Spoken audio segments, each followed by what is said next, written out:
Hello, people, and welcome to MBTI and Anagram Connections. My name is Toby, and I am currently researching for the next video on the MBTI types and the anagrams. Next up, I'm thinking the INTP could come up, but I'm not quite done researching that, and I have an exam coming up. I'm studying in university, so I thought I'd do something a little less research heavy because I already know something about it. So I'm going to talk about introversion contra extroversion and kind of clear up some of the myth and misconceptions that I know there are among some extroverts about introversion, especially. Now, what is introversion, extroversion? You could say it's a measure of where you lie your focus. Is your focus within your own head, or is it out in the external world? And where do you get your energy from? Do you get it from the external world or from your internal world? So when I say that I'm an introvert, which I am, at least by a little bit, and you can be a little bit introverted and you can be very introverted, I'll get into that later. But when I say I'm an introvert, what I basically mean is for every time I say something or do something, there's a lot more happening in here. Things are going a lot faster in here than I seem to be going outwards. And there can be various reasons why people are introverted or extroverted. And there are various ways of telling. But there are also some ways that people tend to use that you shouldn't tell. Like, you shouldn't assume that just because someone has social anxiety, that means they are an extrovert, or just introvert, or just because they like people, that means they're extroverted. No. I'm an introvert, I don't have social anxiety, and I love people, and I love social gatherings and stuff. But I need my alone time, and I recharge during my alone time. I am social, and then I crash, and I need to be alone, and I need to recharge. And that's the most common way of telling an introvert from an extrovert. How do you recharge your batteries?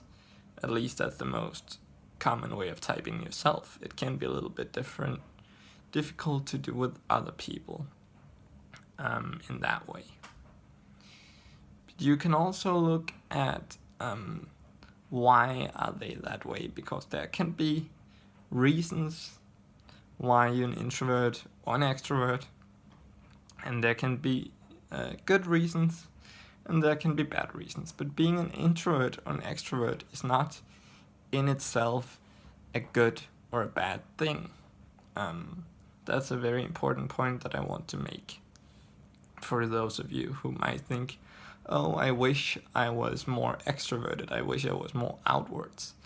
I've heard that a lot from introverts, and don't think that necessarily. That's not a bad thing at all to be an introvert. Introverts have some abilities that extroverts have to a lesser degree. I get into that when I talk about the introverted cognitive functions.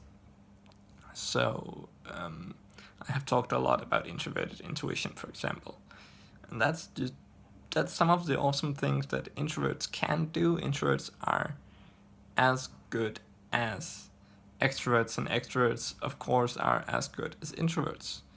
But I want to make this clear because we have a society that seems to favor extrovertism, and I'm not saying that in any way to demonize people who are extroverts. I'm just saying neither is a mistake. It's just two different ways of wiring the brain.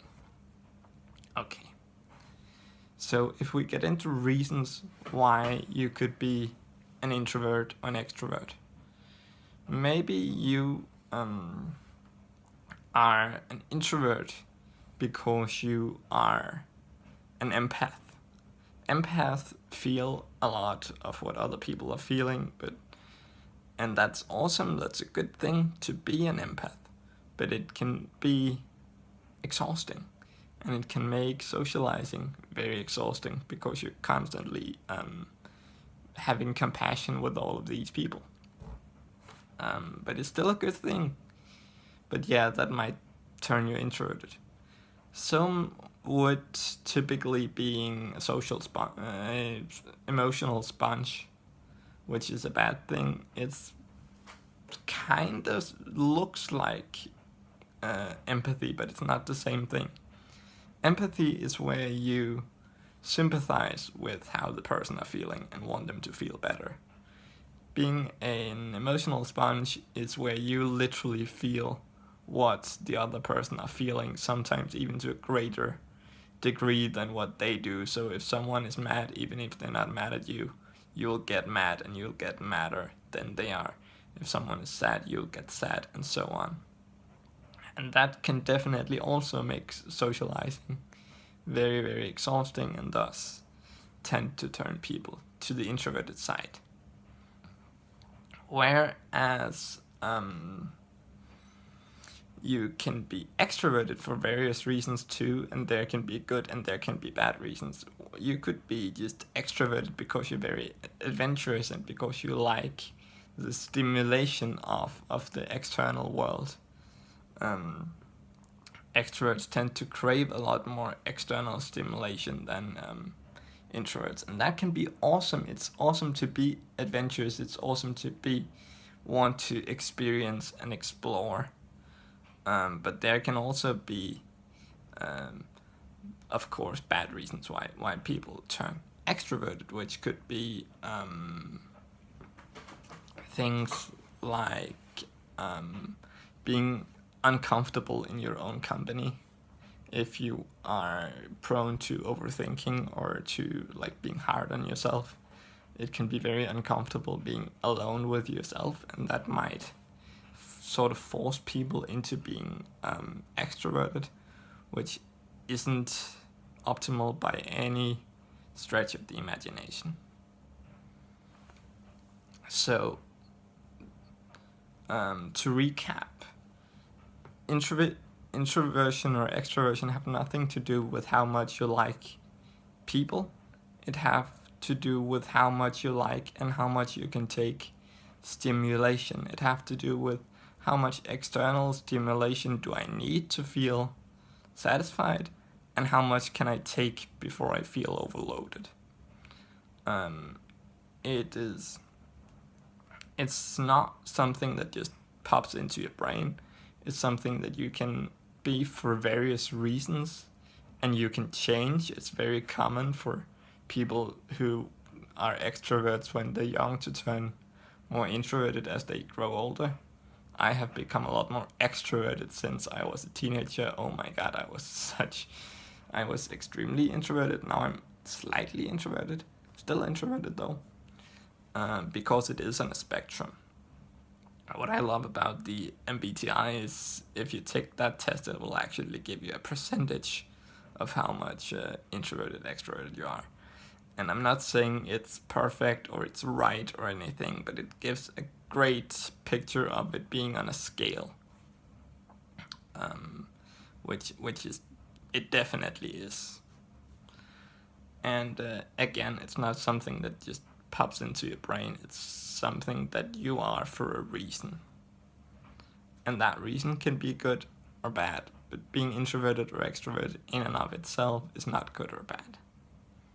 I think that was just about what I wanted to cover in this video, and I'm sorry if it was a little bit rambly, it was a little bit spontaneous, but if you have any questions or add-ons or anything, please leave a comment. I'm always excited to engage with you guys, so I would love that.